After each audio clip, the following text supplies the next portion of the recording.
આજ આપણે બનાવશું હોટલ જેવું વેજ લોલીપોપ. આ ખાવામાં મસ્ત લાગે છે. ચાલો તો આપણે આની રેસીપી જોઈએ.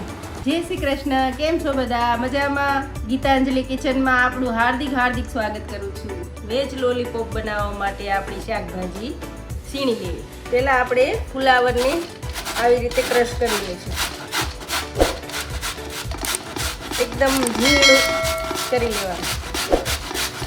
આપણે આ ફુલાવરને ક્રશ કરી લીધું છે. હવે કોબીજનો વારો.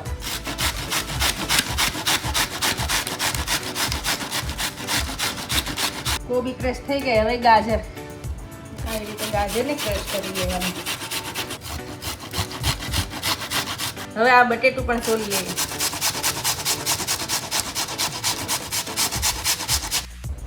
હવે આ મરચી છે, મરચી પણ ઝીણી કટ કરી લઈશ. હવે આ મીઠું નાખી દેવાનું. મીઠું નાખીને થોડીક વાર રાવા દઈએ એટલે પાણી અંદરથી નીકળશે. પાણી કાઢી નાખવાનું બધું. આવી રીતે મિક્સ કરી દેવાનું. મીઠું એટલે નાખવાનું કે એમાંથી સબ્જીમાંથી પાણી નીકળી જાય તે માટે. હાલો, આ શાકભાજીમાંથી આપણે પાણી કાઢી લઈએ. તો એકદમ પ્રેસ મારવાનું.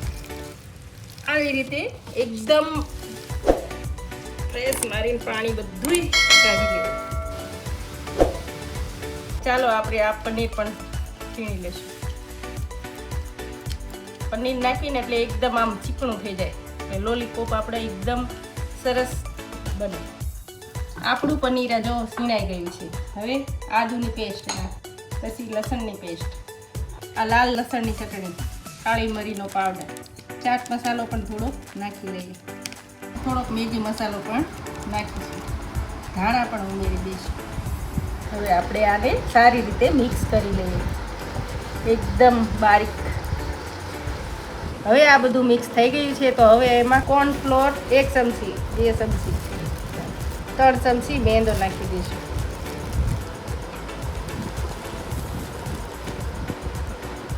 થોડો બેકિંગ સોડા. હવે આને સારી રીતે મિક્સ કરી લઈશું. આમાં કાંઈ પાણી નાખવાની જરૂર નથી, કેમ કે આ પાણી છોડે અંદર. શાકભાજીમાંથી પાણી જેવું જ હોય એકદમ. અને પાછું આપણે પનીર નાખ્યું ને એટલે વધારે ચીકણા જ પકડે. આપણે એટલે આટલા બોલ બનાવી લઈશું. આવી રીતે બોલ બનાવવાના. અને આ સ્ટીક હોય ને એમાં આવી રીતે લોલીપોપનો શેપ દઈ દેવાનો. આપણે આ લોલીપોપનો શેપ દઈ દીધો છે. તો હવે આપણે બધા આવા લોલીપોપ બનાવી લઈએ. આપણા લોલીપોપ થઈ ગયા તૈયાર. કેવા જોવામાં પણ કેટલા મસ્ત લાગે છે. હવે આપણે આને તળી લઈશું. આ લોલીપોપ આપણા તૈયાર છે. હવે આપણે આને મેંદાના પેસ્ટમાં બોળીશું.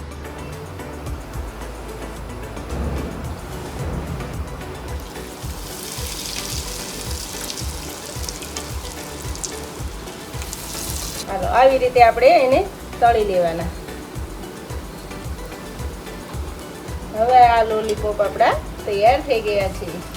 ચાલો હવે આપણે લોલીપોપની ગ્રેવી બનાવી. ગ્રેવીમાં આપણે 1 ચમચો તેલ લીધું છે. એમાં આપણે લસણ 1 ચમચો,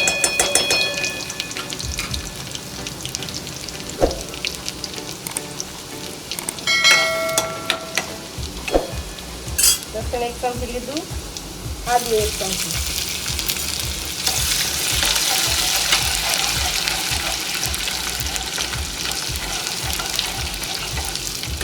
હવે એક આ કાંદો લીધો છે. આ કાંદાને ઝીણું કાપી લીધો છે.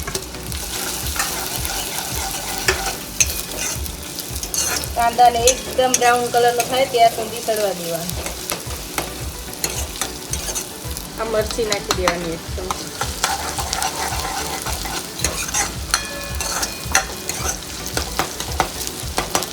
આવી રીતે આ ગ્રેવી તળવા દેવાની.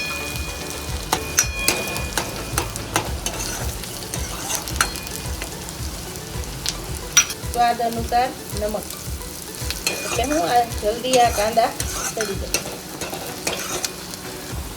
2 ચમચા પાણી નાખી દેવાનું. ગ્રેવીને તળવા દેવાની.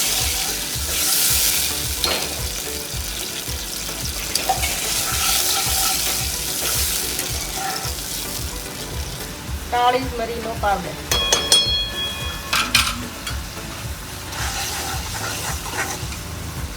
પછી નાખશું કશ્મીરી મિર્ચ.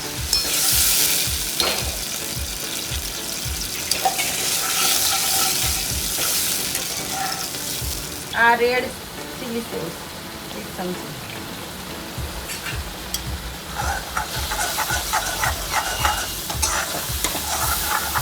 આ સોયા સોસ 1 ચમચી.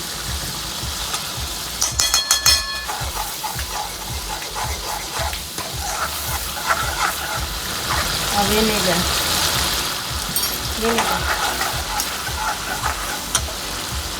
એટલા કાંદા નાખીશું. કોર્નફ્લોરનું પાણી નાખીશ જાડો રસો થાય એ માટે.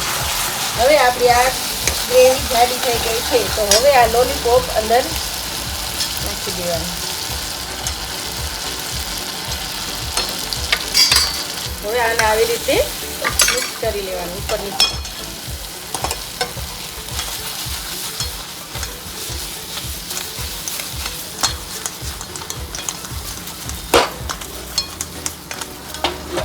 આને થોડીક વાર ચડવા દેવાનું. આપણા લોલીપોપ થઈ ગયા છે રેડી. જય શ્રી કૃષ્ણ. કેવી લાગી અમારી રેસીપી? અમારી રેસીપી જો તમને ગમતી હોય તો એક લાઈક, શેર, સબસ્ક્રાઈબ કરી દેજો.